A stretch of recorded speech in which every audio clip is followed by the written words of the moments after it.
কি করছো তুমি? তুমি বলেছিলে না প্রাইভেট প্লেসে মিটিং করার কথা, তাই সেফটির জন্য। Shut up. আমি এর কথা কখন বলেছি? মানে প্রাইভেট প্লেস বলেছো তো। হ্যাঁ, তাতে কি?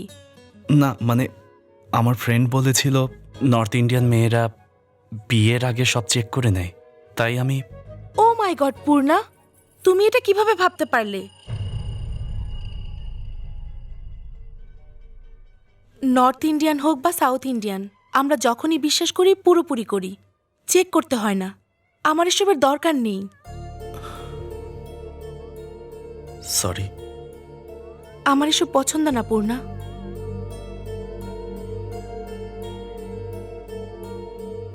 তুমি কি ভাবছো?